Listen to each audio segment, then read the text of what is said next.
do you think he wrote on his resume, been smoking since the 4th grade? I would. And I can blow O's out of my nose, and I can light matches from my zipper. I'm a triple threat.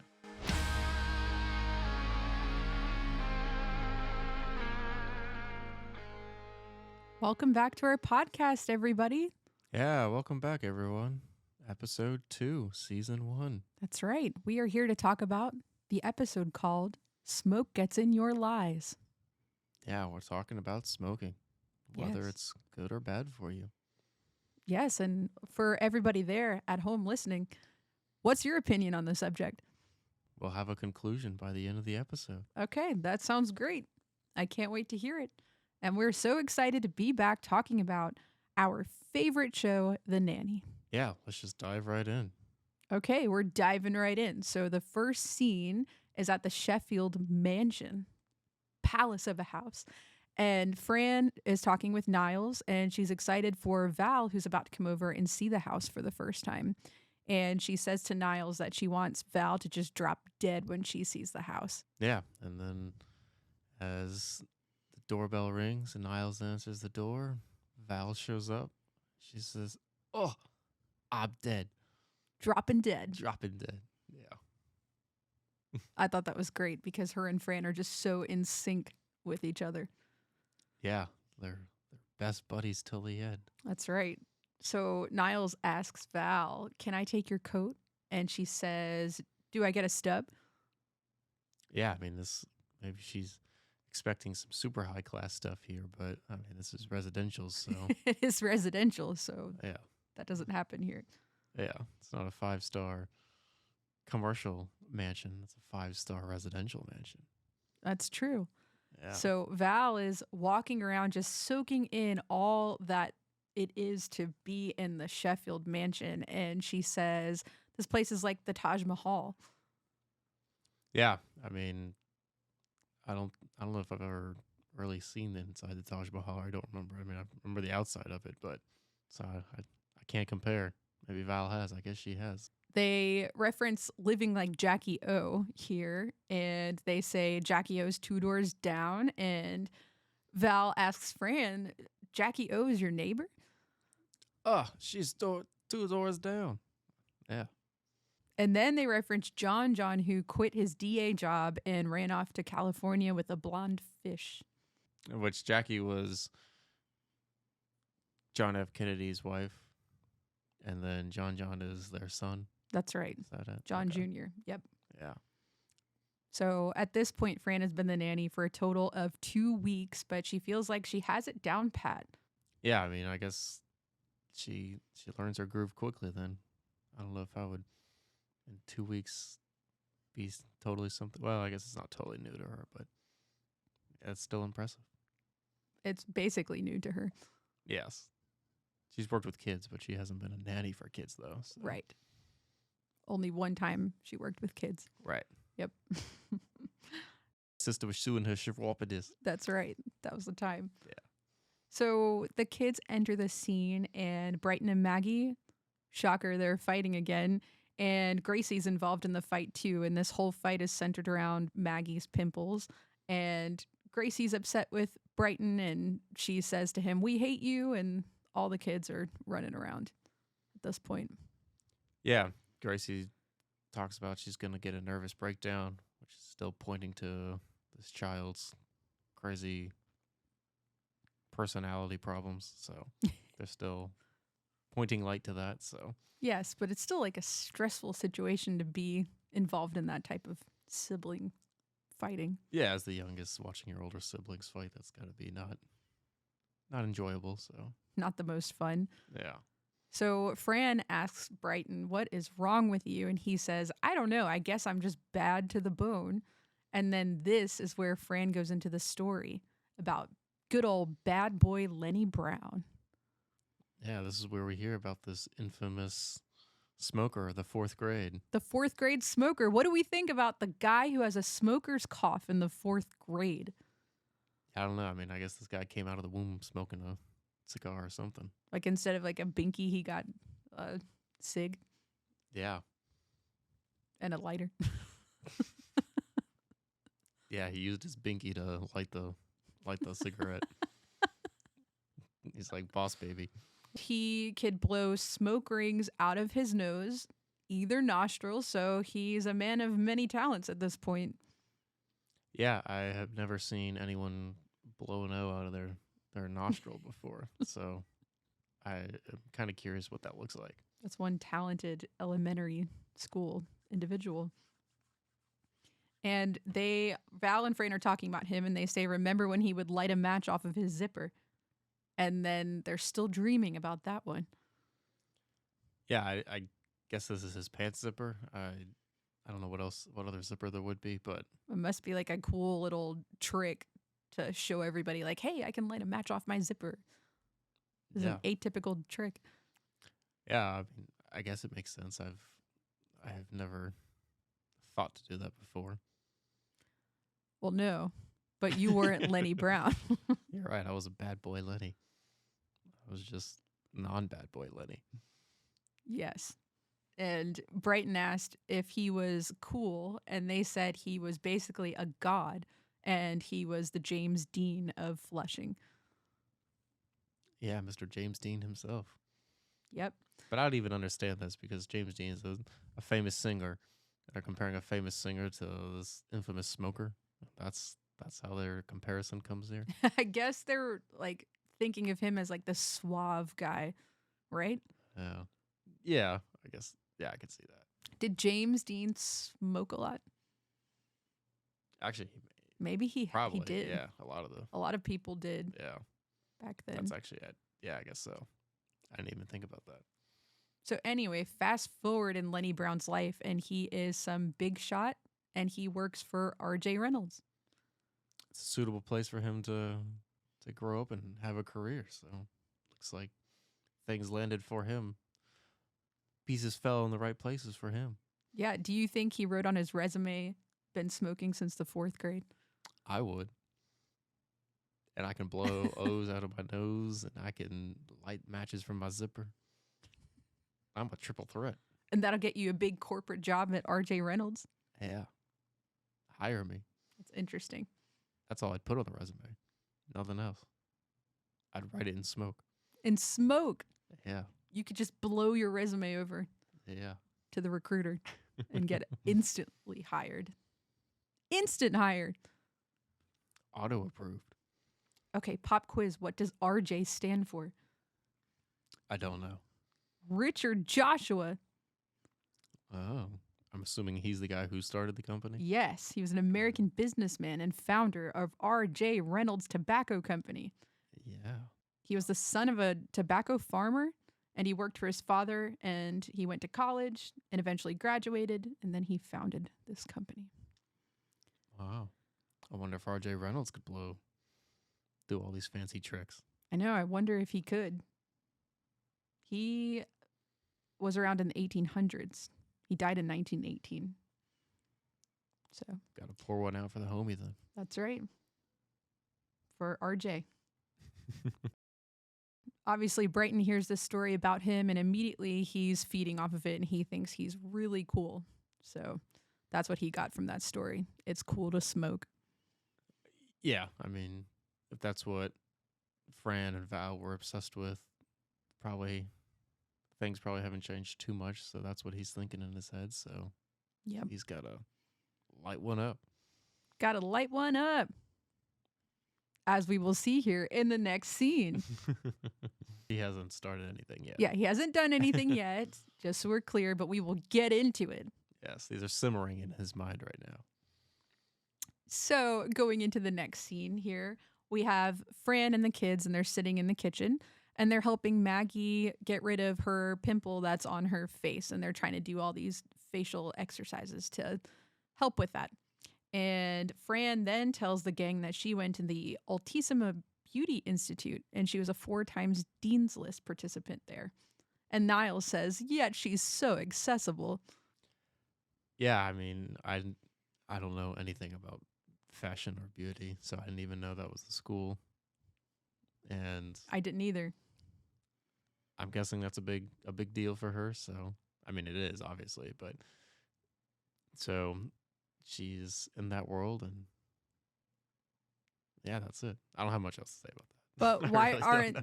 why aren't the people fighting for her employment then if she's a 4 times Dean's List person? I mean, she was trying to sell cosmetics or sell her stuff to the Sheffield That's residents. true. Yeah, That's what she fell back to after the bridal sale. that's true. But then she found the nanny position, which was Better. a lot better. Yes. So Fran takes a flyer from Brighton, and there's a flyer for the carnival that's going on at his school. And Fran and Val talk about how they used to throw carnivals for Jerry Lewis's kids.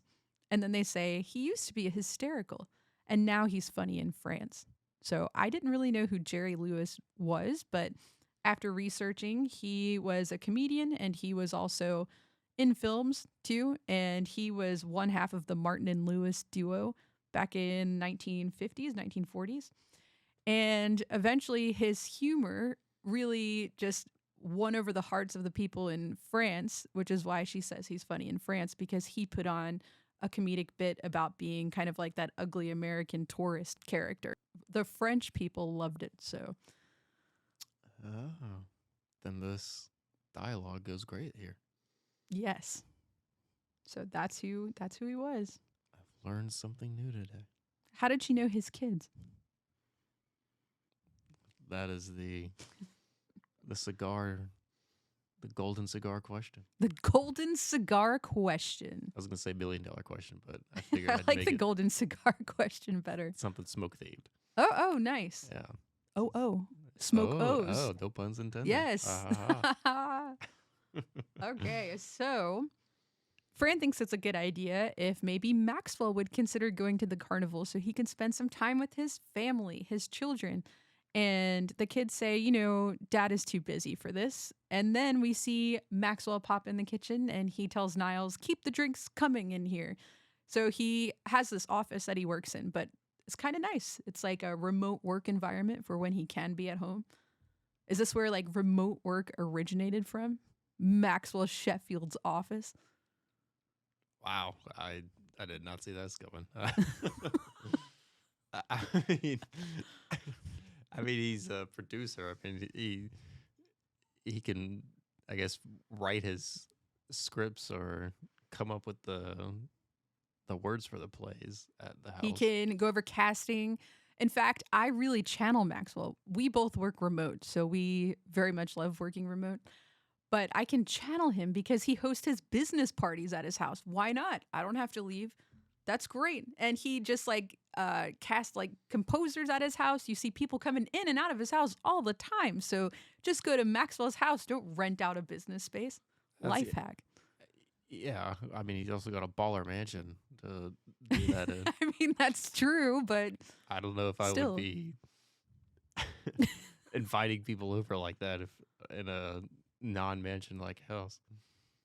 I mean, sure, yeah. If I had that, yeah, I'd be throwing people. Yeah, come on in. That's true. Let's just do it here. I've got the piano. I've got everything. I've got a whole stage. I can do everything. I got a butler. Yeah. Niles will get his I got a drinks. butler for you. Just come over here. We're going to do the business here. Yeah. Why not? Yeah. You've got it made when you can host all of your work meetings at your house. Everything besides the play. So I would say like his work is like 80% work from home. And then the 20%, like he has to go produce the actual play. Oh, and yeah, he's got to see the theater. He's got to actually do a live rehearsal there, understand the acoustics of the theater. Okay, so do you really think it's this 80-20 balance or what percentage would you give it? I'd say like 50-50? Yeah, maybe 60-40 if I'm generous. But Okay, diving into our next subject, I'm dying to talk to you about. Do you think it's fair that Cece has to commute to work, but Maxwell can just wake up and be at work?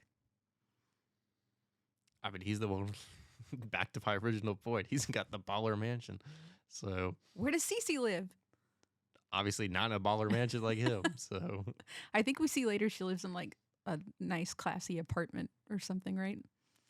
yeah, I think we do go into her apartment later on. But no, I mean, this doesn't still, I would, Yeah, well, I mean, she probably loves it anyway because she loves to get over to go to his house, That's true. schmooze up on him. Yep. So then she can finally move out of her apartment and live in that sweet place too. Yeah. So yeah, I think she's totally fine with that. Okay. All right. Yeah. We'll come back to this subject in later episodes, but it's good to hear your starting opinion on this. So, anyway, he says to Niles, keep the drinks coming. And he says, the man in my office is positively ancient. He's not composing, he's decomposing. Yeah, I thought this was a really clever line. I liked this. This was pretty Great funny. line. Yeah. Great line. My favorite line of the whole episode, for sure. Yeah. It was a really good play on words there. Good job, writers. Great job. You guys sure weren't decomposing when you wrote this. Ha ha Ha ha. ha ha.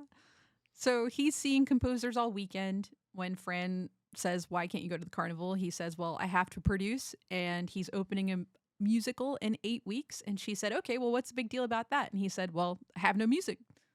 So he's opening a show in 8 weeks with 0 music. Yeah, I mean, this is, I don't know how My true. heart.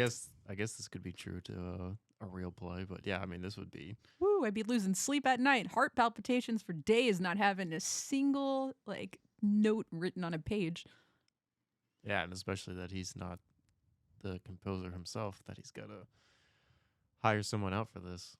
That's Really important. No wonder why he has to miss the carnival. I think that's an understandable reason. yeah.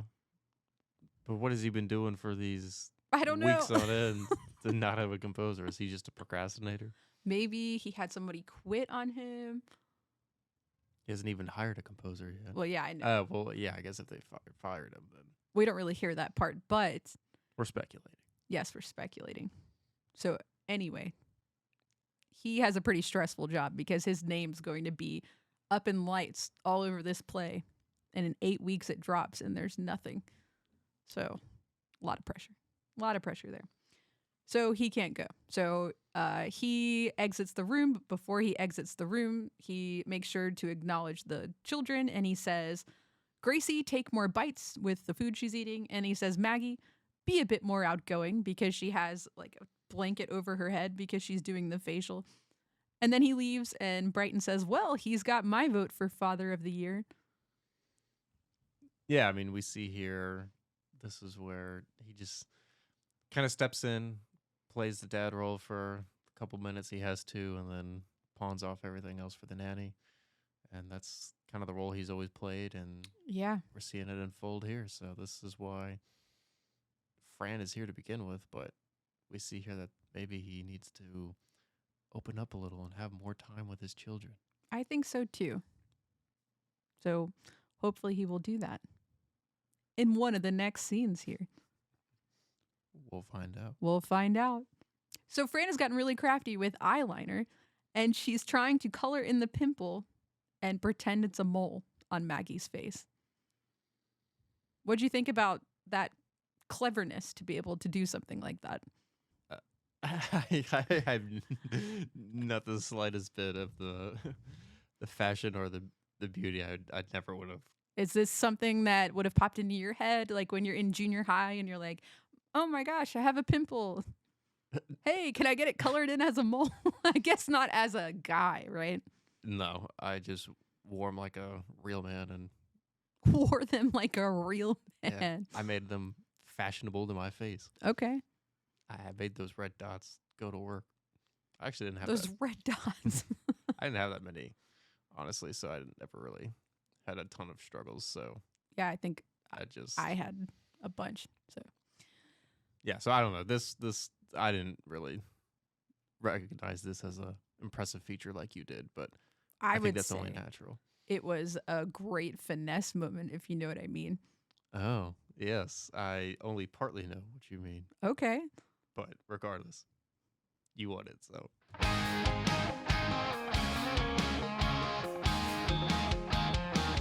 Fran finds finesse. Coloring in pimples, pretending they're moles. A big finesse moment. Yeah. All the women out there know what I'm talking about. Get makeup. Really, anybody. Anybody can relate to this. if they want to. Yeah. Join me, fellas. I didn't. Yeah. Anyway. Well, anyway, so Fran tries to encourage Maggie and she says that she looks like Cindy Crawford. Yes, Cindy Crawford. Cindy Crawford is a real American actress. With a mole on her face? Or she's a model. I'm sorry, not an actress, but she's a model. Yes, she did have a mole on her face, but So I think that's nice. She's trying to tell Maggie, like, you look like this famous woman. yeah, and she was a supermodel of Okay. the 80s and 90s, so she was up there. I mean, she was an idol. So Maggie could have absolutely looked up to her to embrace that pimple and Mole. mole. I just thought, I was like, well, this doesn't make sense. The mole, and own it. Yeah. But unfortunately, Maggie says she thinks she looks more like John Boy Walton. So John Boy Walton's actually a show from the Waltons, or he's a character from the show called the Waltons, and it's about this guy named John Boy Walton, who Richard Earl Thomas plays him, but it's ultimately about the author who made the show, or helped make the show, his life, which was Earl Hamner Jr. But anyway, that's where this character comes from, and that's who Maggie thinks she looks like, apparently. Okay, that's interesting. I never heard of John Boy Walton before this. I didn't either. Thanks to Google, I now know. Thanks, Google. I have internet. I have internet. I can search the words. I could become intelligent. Everything's at the palm of our hands. Indeed. Anyway, that's him. Moving on. So Brighton actually compliments Maggie now. And whenever he compliments Maggie, you know something must be wrong. Right away, because he's usually not doing that. So he says, wow, you look really beautiful, Maggie.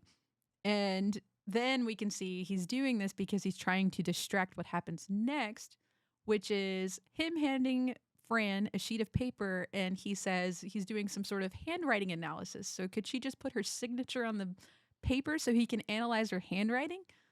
And she is wise to him, and she says, oh, sure, let me see that. And she says, gotcha, sucker. And she takes the paper, and then she reads the whole paper.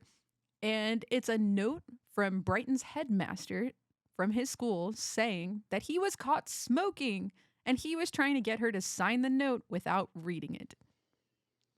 Yeah, I mean, this is pretty clever. I would have never come up with something like this. I would have been so nervous to do something like that. Yeah, but he's bad. He doesn't. Maybe he was get anywhere. relaxed after smoking. Yeah, maybe that nicotine high helped him give the confidence for it. Yeah, maybe. He's bad. Bad boy Brighton, I guess. Yeah. So tries to trick Fran. Fran is wise to this and doesn't fall for it. And she says, Brighton, Millhouse, Sheffield, which I didn't know his middle name was Millhouse until this scene, which was interesting. Yeah, because this is probably the first time we hear it. Yeah, but I guess I forgot too after watching the whole series. I don't know. Yeah. Millhouse. Did you remember that? No. BMS. BMS. So you know it's always serious whenever adults use middle names of children when they're talking to them. So he says, I was holding it for a friend, which is like one of the lamest excuses ever. Yeah, that's when you've got nothing else to say. That's the bottom of the barrel. Have you used that excuse before? Oh, my friend I told don't me to think do so. it. I don't think I've actually ever used that. I don't think I have either. I know people have used it. Yes, but me I have too. not used it. So Fran immediately wants to go tell Maxwell. And then he says, well, I got the idea to smoke from you, actually, now that I think about it. And he asks her to keep this a secret because if he's going down, you're going down too. So Fran responds to that basically saying, who are you, Edward G. Robinson? Who is Edward G. Robinson? He was this Romanian-American actor on the stage and screens. He was mainly popular during Hollywood's golden age. Wow. I don't know what the golden age was. This is The just golden age. Wikipedia that I found him on. But he was in some movies. He played kind of a tough guy role in Little Caesars and Key Largo. Wow. But I did look up. He actually, ironically, was a big heavy smoker as well. He was? He was. Oh, that's fitting for this episode. Yeah. He used the Smoke. pipe. He used the pipe. Yeah. Okay. He was a classy smoker. Like, do you think he held his pinky up while he smoked with the pipe? Of course. That's how you have to be fancy. Wow. Edward G. Robinson. That's good to know. So in this next scene, we see Fran smoking. Just smoke all around. And she is in the kitchen smoking, which I thought was the most shocking thing ever. Yeah, this kind of, for the first time, took me by surprise, but I thought this was really funny. She's smoking and she says she's nervous. And then she says, "What am I doing? I quit already." And then she goes for her second crutch. Food. Her main crutch. Yeah, I would say food is the main thing. The smoking thing is like a... Well, smoking was first for about 1 second. Right. Yes. Now it's exchange for food. And we see Niles, he's rolling out like pie crust next to her. So he's like a baker. He cooks everything. He does a lot in his job. Yeah, he's a jack of all trades. He just does everything. Yes, Keeps the whole place running. he does. Spick and span everything. Yeah. So there's a reference to the Brooklyn Bridge that Fran makes here. And she says, "Why am I thinking like my mother now?" There's a whole bunch of like mother references. Yeah. Yeah, there's something about her coming over.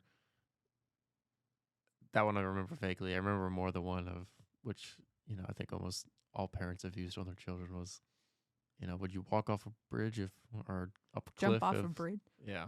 Cliff or a bridge if if someone else did. so did it. Yeah. Yeah. What she talks about. Oh, my mother. She's coming through. Niles tells Fran that the nanny, she's allowed to sign the note. So she can just sign the note and not tell Maxwell. Yes. But this is where Fran responds about the evil eye. If she doesn't tell Maxwell about the note, the evil eye will get her. Yes, the evil eye. And instead of a mother reference, it's a grandma reference. Grandma Yetta's evil eye. Oh, yes. Yeah. We'll see in a bit. Smoking Yetta in a bit. Yeah. I think this episode really helps you get introduced to Fran's family as well. In the first episode, you don't see Morty, but you hear about him, and you meet Sylvia for the first time. And in this episode, we hear a lot of references to Sylvia, and then we also get to meet Grandma Yetta, which is exciting. Yeah. Yeah. In the next scene, they are in the living room, one of Maxwell's favorite places to work, because it's his house. And they are seeing composers, and thank goodness for that big piano in the living room, like you said. So Fran goes in there while they're in the middle of seeing composers, Max and Cece, and she's beating around the bush and commenting on Maxwell's pictures on the wall. And Maxwell just asks her what is going on. And she tries to tell Maxwell what's going on with Brighton. Then he says, "Well, is Brighton injured? Is there property damage? Has he gone missing?" And she says, "Well, no, he's right upstairs. No, none of that." And then he says, "Well, then you handle it yourself." So she tried to tell him, but he wasn't really receptive into hearing it. Yeah, but she never even really got to even say anything in the first place. I think if she had more opened up about it immediately, then he would have been more receptive. He was also very busy trying to figure out these composers, but she was fumbling around at what she needed to say, and so that's what caused him to do that. And then she thought she could sneak on by without telling him. But to be fair, the answer was no for all of the questions that he asked, so she didn't have a fair opportunity to really come clean in that moment. Yeah, but she was bumbling and fumbling and doing all sorts of stuff before he was asking all that. Well, I think Cece was kind of egging on just to get the situation hurried up, because she says, "What's the point of having a nanny if she can't handle these things herself, Maxwell?" And that's also another attempt into making her look great and Fran not look good. Yeah, right. She's just happy that Fran is struggling at her role as the nanny. But Also, with the whole fumbling and mumbling, this is where she brings up, oh, what a nice picture over the fireplace. Rembrandt goes with everything. Yes. That's what Maxwell says. Yep. Which actually Rembrandt was a famous Dutch painter. And that's supposedly one of his paintings. Wow. So. Wow. In the Sheffield house. Yes. That's pretty interesting. Yes. So Fran leaves, not telling Maxwell, and then Niles says, well, what about the evil eye? And then she says, oh, that's an old Boobameise. Did you know what that meant? No, never. A Boobameise is an old wives' tale. And then when she says that, a picture falls down off the wall. Yes, because of the evil eye. The evil eye. The evil eye. So in this next scene, Fran is at breakfast and she's still wearing a robe as usual. And she's feeling guilty and she's talking to Niles about how guilty she feels. And it looks like there's grapefruit juice in the cups at the table. Did you notice that? Everybody was like drinking a very vibrant colored drink. Oh, no, I wasn't looking at that. I wanted a taste of it. I wanted to taste it. It looked really good. This is where Maxwell announces, okay, I thought about it. I want to spend more time with my children, so I'm going to the carnival, which shocks everybody. Yeah, I mean, I guess he started thinking about this and he realized that maybe he should go spend more time with his children, and he goes to shock the group. Yes, well, I thought it was odd that he even mentioned Brighton's headmaster in this. He goes, I just want to spend more time with, get caught up with Brighton's headmaster. Yeah. Maybe because he had some fatherly suspicion that he has been up to something. Yes, maybe. I'm sure he's probably consistently heard of problems with Brighton. Now all of a sudden it's been a while since he's heard anything, so something must be up. That's true. So I really enjoyed Niles in this scene because he kept making like sly comments here and there, and he like dropped something and I think it was syrup, and he goes, oops, these things can get so sticky. And he's commenting on the whole situation, really. Yeah, he has some playful banter here with not Cece, with Fran, trying to provoke her to come clean about telling Maxwell what is happening. Yes. This is also where we saw Max say schedule instead of schedule. Oh, yes. I wrote that down. Schedule. But he rearranged his schedule because Fran says the carnival, you don't want to go to that. It's cold and windy. And he says, well, no, it's in the auditorium. She goes, oh, well, it's hot and stuffy. And he says, well, I rearranged my whole schedule for this. Yeah, I thought that Where did the C go in that word? I think this was just a mistake in the take and they just kept it. No, I think it's like his accent and the way he says things. Oh. It's like maybe. a fancy way to say schedule. So he's like, schedule. Maybe, yeah. I don't know. I mean, I've talked to British people before and I've never heard them say that, but. Does anyone know anybody else that says schedule instead of schedule? Yeah, is that a British thing or is that just an accident here? Please let us know. We need to know. So they're going back and forth, and Fran says, I think I was ovulating. And then Niles drops Maxwell's meal in front of him, and he goes, your eggs, sir? That was kind of weird. Yeah, that was still this banter going on. Almost every phrase Niles speaks here is pretty much he was stellar. coercing at Fran. Yes. So then Fran finally tells Max, and then he says, girls, you're excused. And they look like they barely ate anything for breakfast again. So there's a line, are you through here? Like talking about the food, and it sure looks that way, says Fran. Thinking she's lost her job. Fired. Again. For the third time? Third time? Third. My gosh. So Max asks Brighton where he got the idea to smoke. So at the table now, there's just Max, Brighton, and Fran. And Brighton kind of just looks weird for a second. And then you see him totally dive in and save Fran here because he totally could have said, I got the idea from Fran, but he didn't. He says, well, I didn't inhale. Yeah, I was gonna mention this is the other bottom of the barrel excuse when you've I been caught for didn't this. inhale. Yeah, to hold it for a friend or I didn't inhale. Those are like the Bottom of the barrel excuses. smoking excuses. Yes. So I read that this is a reference to Bill Clinton's answer when asked if he had ever smoked marijuana before. So I think they're like poking fun at him in this episode. I never even put that together. I thought that was really funny. Wow, yeah, that's that's funny. So Max basically says that's pathetic. Go to your room. And Max was then mad at Fran for not telling him sooner. And she says, well, I tried to tell you. And then they get into a little argument here. Yeah, this is where we start seeing Max is upset that Fran didn't tell her. Fran tries to say, I was trying to tell you, but then you didn't let me have a chance to do it.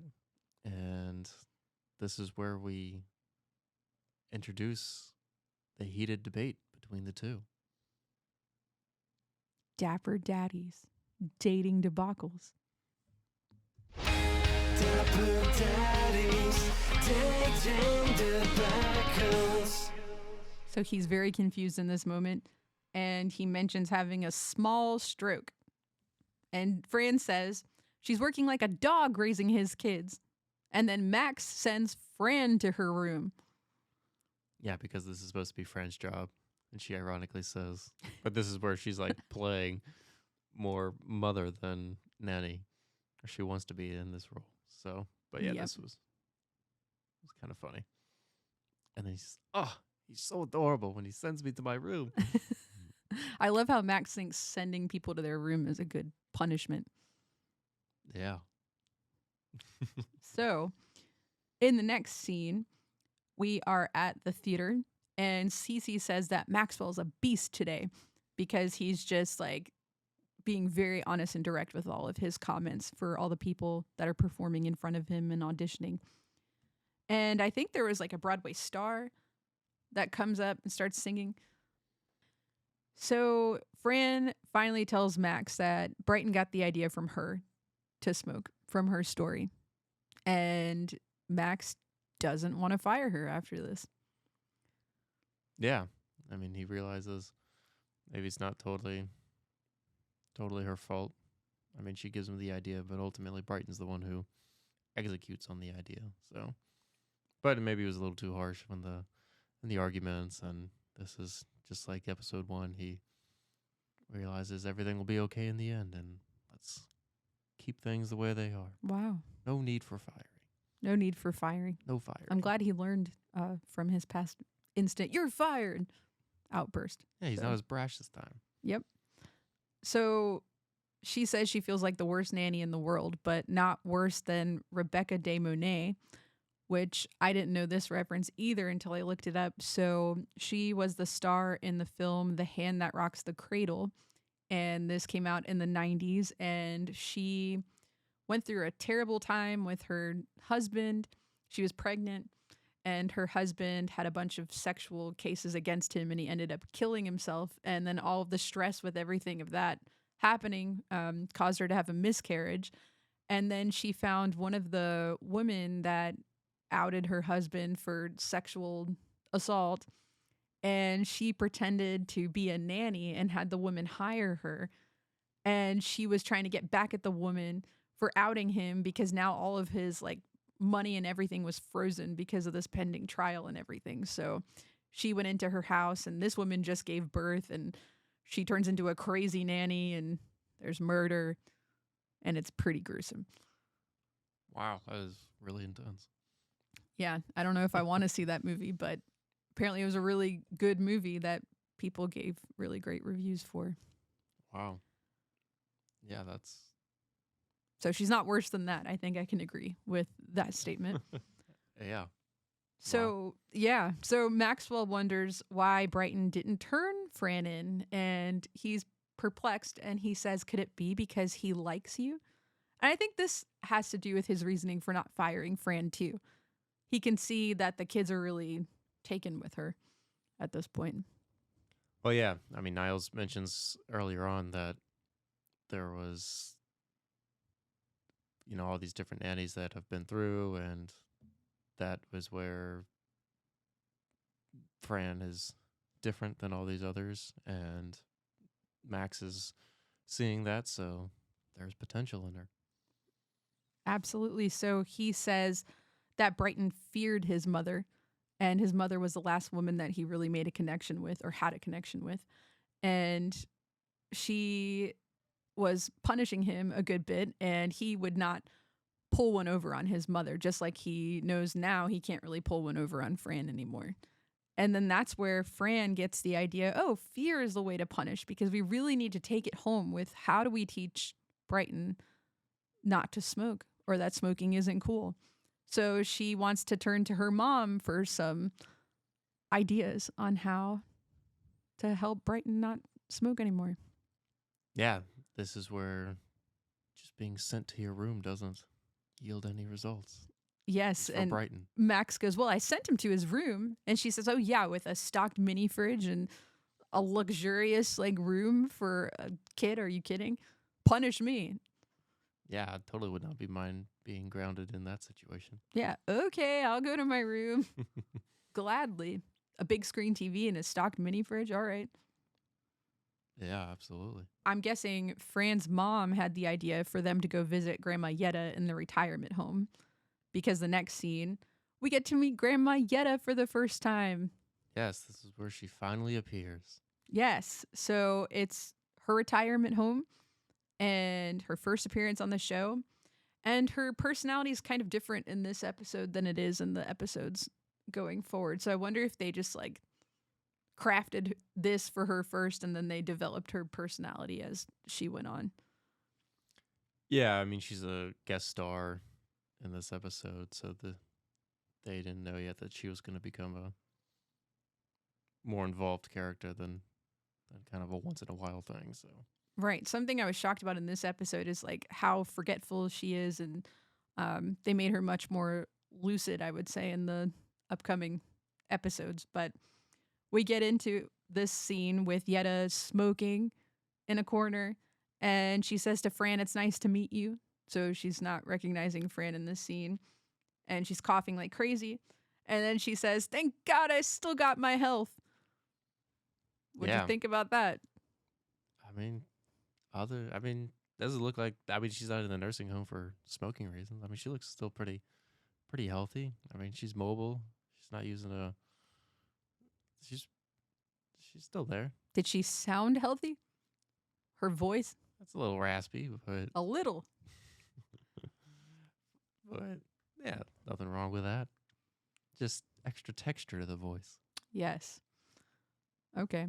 So Yetta calls Maxwell Morty, and Maxwell says he brought her babka, and she said, "Don't show that around here in front of everybody. You need to hide it from the residents. They'll mob you over it."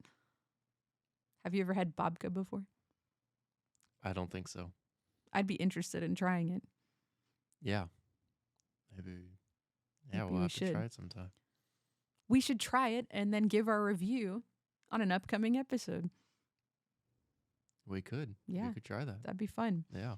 And it must be really good if everyone wants to mob you for it. Well, I also wonder if this was like a Jewish nursing home or something, since everyone Babka. was craving it. Yeah, well, I don't know. Maybe. Yeah. So Yetta's continuing in her coughing fits, and Fran says it sounds like she's making espresso with her voice. Right. Yes. And then Yetta, which I thought was really funny, she says, "Now I'm built like a horse." Then she like pat her chest too. Yeah. Built like a horse. Yeah.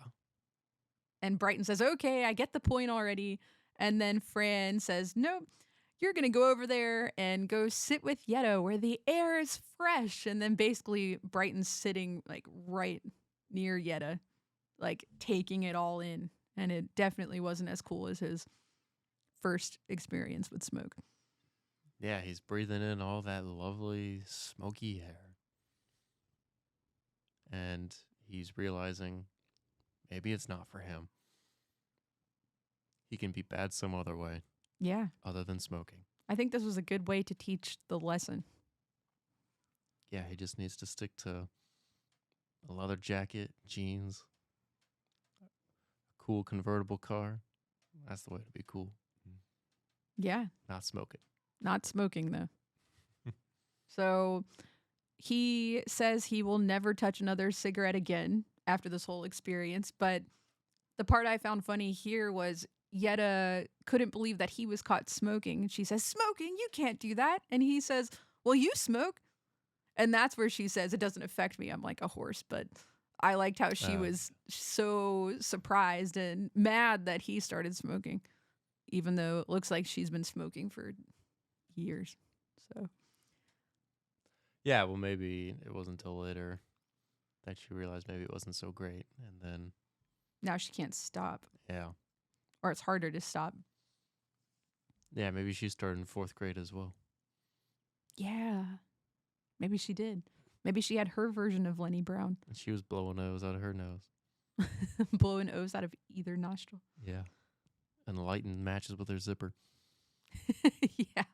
I like that visual. If it didn't have to do with smoking, it's pretty cool. So Okay. Maxwell is happy with how this whole experience turned out because he can see that the message is clear to Brighton. So everything worked out. And then he said, to celebrate, let's go get some coffee and break open the babka. Babka. Break open the babka. And then the scene ends with the nursing home residents swarming them all for babka.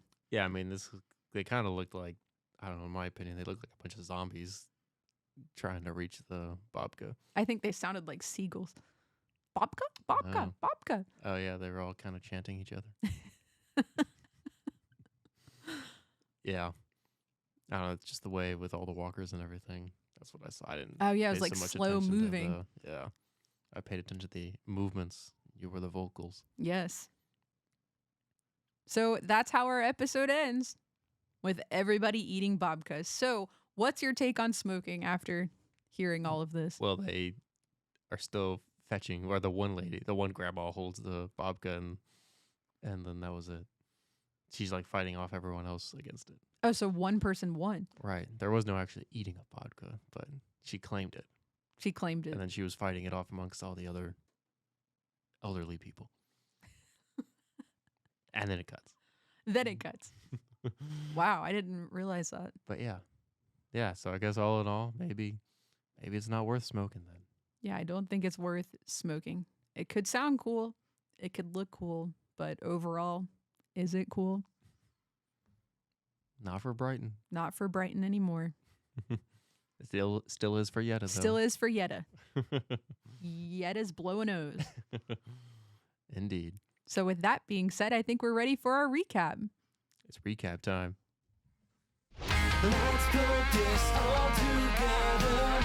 These moments are forever. Okay. Val, she sees the mansion. She drops dead. She's impressed. There's children. They're fighting. Angry. Maggie has pimples. Pimples and dits. Bad boy. Lenny. Brown. R.J. Reynolds. Her mole is a pimple. Her mole. The pimple is a mole. It can be attractive, though. There's a carnival at Brighton School. Yes, with the Grand Master. It's in the stadium Headmaster. or outside. Both. Cold and dreary or hot and stuffy. Brighton's caught smoking. Brighton smokes because of a story that Fran told. Smoker boy. Fran tries to tell Max. Max doesn't listen. Fran leaves. Hard-headed. Evil eye. Evil eye. Max is now going to the carnival Carnival. after he couldn't go before. Fran then tells Max about the smoking. She confesses her truth. Brighton doesn't turn Fran in. Fran becomes clean and feels unguilty. Max and Fran argue. Fran finds Max at theater. He's very stressed and sees he loves his tension. Could it be that Brighton likes Fran? Fran has the ultimate punishment. Fran, Max, and Brighton visit Yetta at the retirement home. Lots of Babka. smoke. Babka. Smoke. Smoking Babka. babka. Yetta, longtime smoker. Brighton will never smoke again. Nursing residents swarm. Max, Apocalyptic. Fran, Babka. Apocalyptic sing of babka. Babka, Babka, Babka. Yes. The end. I think that reaches the conclusion of this episode as well. Thank you for joining us in another episode on A Fine Podcast with your host, Amanda and... Joseph. So we just want to remind you, we are on all social media platforms. You can find us on Facebook, YouTube, TikTok. Where else? X. Formerly Twitter and Instagram. So find us on those platforms and let's have a conversation together. We'd love to hear from you. Ciao. Bye.